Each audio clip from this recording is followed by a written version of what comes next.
ರೇಣುಕಾಸ್ವಾಮಿ ಕೊಲೆ ಪ್ರಕರಣ ಆದ ಬಳಿಕ ಸಮಾಜದ ವತಿಯಿಂದ ಜೊತೆಗೆ ಸಾರ್ವಜನಿಕ ವಲಯದಲ್ಲೂ ಕೂಡ ಸಾಕಷ್ಟು ಆಕ್ರೋಶಗಳು ವ್ಯಕ್ತವಾಗ್ತಾ ಇದೆ.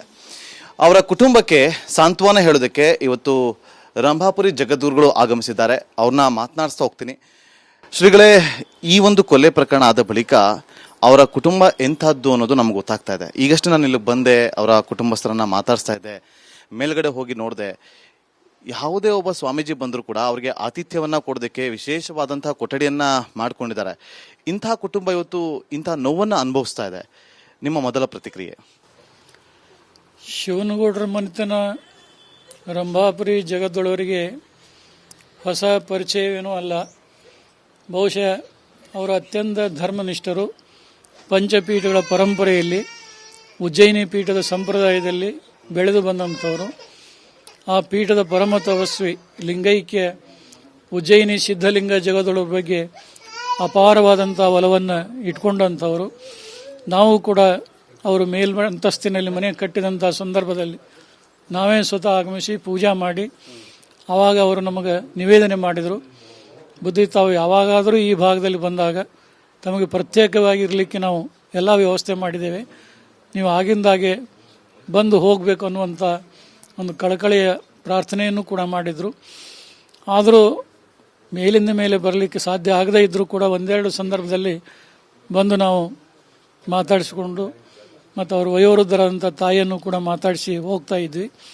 ಪೀಠಕ್ಕೂ ಮತ್ತು ಈ ಮನೆತನಕ್ಕಿರುವಂಥ ಸಂಬಂಧ ಬಹಳ ದೊಡ್ಡದು. ಕುಟುಂಬಕ್ಕೆ ಒಂದು ಆಧಾರ ಸ್ತಂಭವಾಗಿ ನಿಂತಹ ವ್ಯಕ್ತಿಯನ್ನ ಬರ್ಬರವಾಗಿ ಕೊಲೆ ಮಾಡಿದ್ದಾರೆ. ಕುಟುಂಬಕ್ಕೆ ಏನು ಸಹಾಯ ಆಗಬೇಕು ಸರ್ಕಾರದ ವತಿಯಿಂದ ಅಂತ ಆಗ್ರಹಿಸ್ತೀರಿ?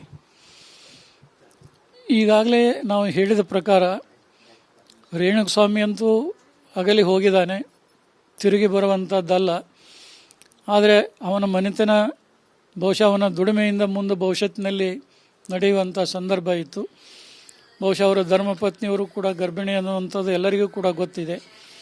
ಹೀಗಾಗಿ ಸರ್ಕಾರ ಹೆಚ್ಚಿನ ಮೊತ್ತದಲ್ಲಿ ಅವರಿಗೆ ಆರ್ಥಿಕವಾಗಿ ಸಹಾಯ ಮಾಡೋದಷ್ಟೇ ಅಲ್ಲ, ಅವರ ಧರ್ಮಪತ್ನಿಯವರಿಗೆ ಒಂದು ಸರ್ಕಾರಿ ಉದ್ಯೋಗವನ್ನು ಕೂಡ ಒದಗಿಸಿಕೊಟ್ರೆ ಆ ಕೊಲೆ ಆದಂಥ ಒಂದು ಸ್ವಲ್ಪ ನೋವನ್ನು ಮರೆತು ಅವರು ಯಥಾರೀತಿಯಾಗಿ ತಮ್ಮ ಜೀವನವನ್ನು ಮುಂದುವರಿಸಲಿಕ್ಕೆ ಸಾಧ್ಯವಾದೀತು ಅನ್ನುವಂಥ ಆಶಾದಾಯಕ ಭಾವನೆ ಇದೆ.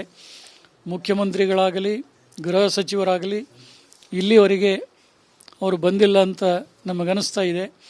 ಇಂಥ ಭೀಕರ ಕೊಲೆಯಾದಂಥ ಸಂದರ್ಭದಲ್ಲಿಯೂ ಕೂಡ ಅವರು ಬರಲಾರದೆ ಇರುವಂಥದ್ದು ನಿಜವಾಗಲೂ ನಮಗೆ ನೋವನ್ನು ಉಂಟು ಮಾಡ್ತಾ ಇದೆ. ಮುಂದಿನ ದಿನಗಳಲ್ಲಾದರೂ ಕೂಡ ಸ್ವತಃ ಇಲ್ಲಿಗೆ ಆಗಮಿಸಿ ಆ ನೊಂದಂಥ ತಂದೆ ತಾಯಿಗಳಿಗೆ ಮತ್ತು ಅವರ ಮನೆಯವರಿಗೆ ಸಾಂತ್ವನ ಹೇಳಿ ಸರ್ಕಾರದ ಒಂದು ಸಹಾಯಧನವನ್ನು ಘೋಷಣೆ ಮಾಡೋದಷ್ಟೇ ಅಲ್ಲ, ಒಂದು ಸರ್ಕಾರಿ ಉದ್ಯೋಗವನ್ನು ಅವರ ಮನೆಯವರಿಗೆ ದೊರಕಿಸಿಕೊಡ್ಬೇಕಂತ ಮತ್ತೊಮ್ಮೆ ನಾವು ಆಗ್ರಹ ಮಾಡ್ತಾ ಇದ್ದೇವೆ. ಇದಾಗಿತ್ತು ಜಗದ್ಗುರು ಸ್ವಾಮೀಜಿಗಳ ಮಾತು. ಕ್ಯಾಮರಾ ಪರ್ಸನ್ ಕಾಂತರಾಜ್ ಜೊತೆ ನಾಗೇಂದ್ರ ಬಾಬು.